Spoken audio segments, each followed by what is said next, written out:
আছে অশ্রু জলে। 9 সেপ্টেম্বর 1915 ইংরেজদের সঙ্গে সম্মুখ সমরের স্বাধীনতা ছিনিয়ে নিতে অস্ত্র আনার পরিকল্পনা করেন যতীন্দ্রনাথ মুখোপাধ্যায়।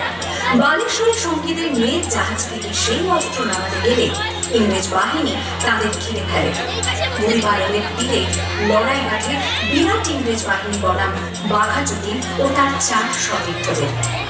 এককালে শুধু ভোজালি ঘাটে যিনি বাঘ মেরেছিলেন সেই বীর সেদিন লুটিয়ে পড়লেন।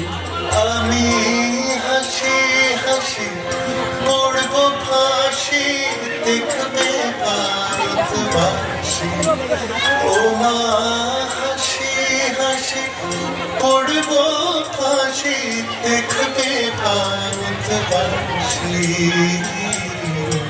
একবার বিদায় দে মা, ঘুরে আসি।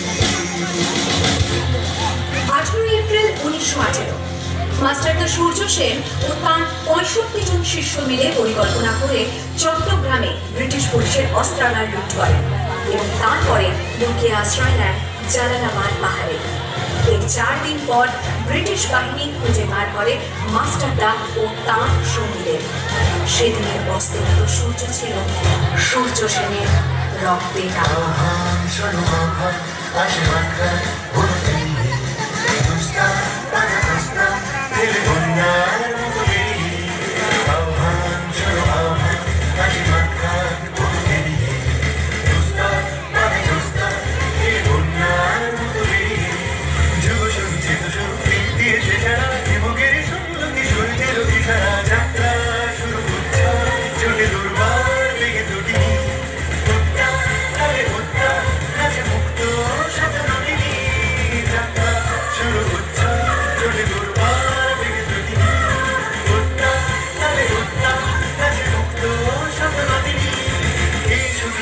যে নবকারী জেগেছে, রণসাজে সেজেছে, অধিকার অর্জনে এই শুধু সুপ্ত। যে নবকারী জেগেছে, রণসাজে সেজেছে, অধিকার।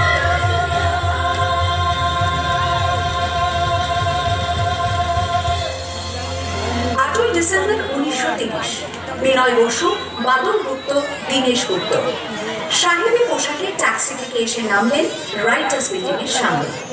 সোজা উঠে গেলেন দোতলায়। সামনে সিমসনের ঘর। দ্বাররক্ষীকে ঠেলে ঢুকে গেলেন ভেতরে। বন্দুকের আওয়াজে গর্জে উঠল রাইটার্স। লুটিয়ে পড়লেন সিমসন। এরপর রাইটার্স বিল্ডিং এর অলিন্দ বারবার গর্জে উঠল বিপ্লবীদের গুলির শব্দে। তারপর টেগার সাহেব তার বাহিনী নিয়ে ঘিরে ফেললেন বিনয়, বাদল, দীনেশকে।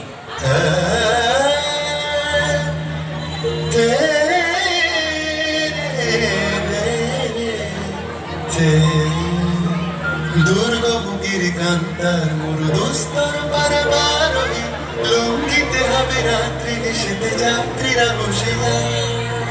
24 সেপ্টেম্বর 1932 মাস্টারদা সূর্য সেনের মন্ত্রে দীক্ষিত প্রীতিলতা ওয়ালেদার 15 জন সশস্ত্র বিপ্লবীকে নিয়ে পাহাড়তলি ইউরোপিয়ান ক্লাব আক্রমণ করে আগুন ধরিয়ে দিল। ভারতীয় ইতিহাসের স্বাভিমানী মহারানীদের মতো নিজের আত্মমর্যাদা অক্ষুণ্ণ রাখতে সেদিন প্রীতিলতা ওয়ালেদার